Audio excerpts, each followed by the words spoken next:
अरे आई ग आई बाबा आई उगी उगी माझी बाळ उगी. नागो बाबा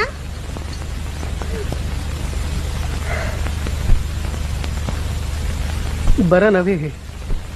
तुम्ही वारकरी पंढरीला निघालात पांडुरंगाच्या दर्शनाला आणि पांडुरंगला थाडून असल्या भावनेनं पंढरीला जाऊन तुम्हाला पांडुरंगाचं दर्शन कसं होईल? पांडुरंगाचं दर्शन होणार नाही का रे बाबा? लहान मुलात ज्याला देव दिसत नाही त्याला तो जगात कुठेही दिसणार नाही.